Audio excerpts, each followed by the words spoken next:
time, that stimulus that went up for a pretty close vote in the House of Representatives last night. Now, a lot of folks are saying it's dead on arrival in the Senate, but it wasn't all exclusively along party lines. There were more than a dozen Democrats who voted against it, including Oklahoma Democratic Congress a woman who was among those to say, no, this is not my cup of tea, Kendra Horn.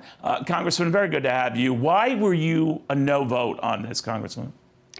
Good morning. Glad to be here. I was a no vote because we're in the midst of an unprecedented health and economic crisis with COVID-19, and our communities need relief. But in order to get the support and the stimulus where it needs to go, we have to ensure that our packages are timely, targeted, and transparent.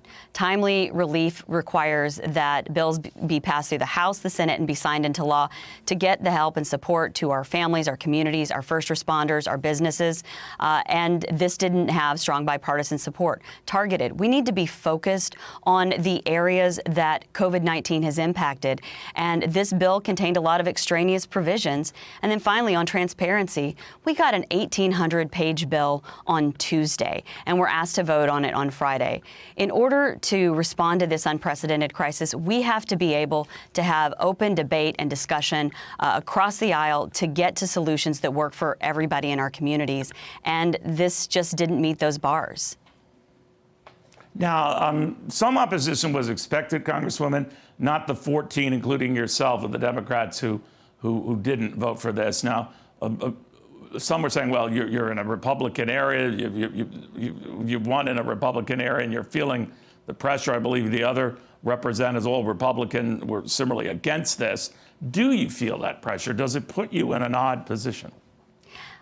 It's not about pressure to me. It's about good governance. It's about making sure that that the people in my community and the businesses, the healthcare workers get the support they need. And in order to do that, we've got to get it across the finish line. We can't be playing partisan games. I don't care which side of the aisle you're on with this pandemic. This is not a time for partisanship. It's a time for us to get to work and get the resources and support to our state and local governments, our cities that are suffering, our businesses that are trying to keep open, and our families, many of whom have lost their job through no fault of their own. This is about getting things done and getting it done the right way, because the help is needed, and we should all come together to make that happen. You know what? More people are talking to Congressman about the way this was voted on, whether you're Democrat or Republican, but by proxy or remotely, and that this, you know, is probably not a good path to follow. A number of Democratic and Republican representatives have told me that. Does that give you pause?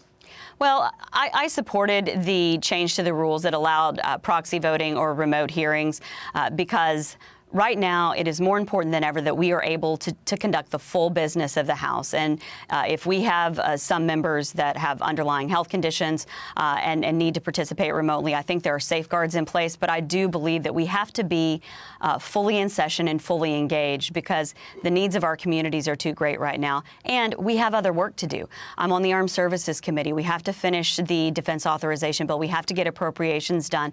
And then we have to make sure that the programs we pass are actually working as they're intended. So all of these things have to happen, and whether it's in person, and I'm here, I'm happy to be here to do the work because the communities need it. Those safeguards are in place. It's just for the emergency, but we can't stop conducting all of our constitutional responsibilities. Congresswoman Kendra Horn, thank you very much for taking the time. We do appreciate it. Thank you very much. Hey, kom eens.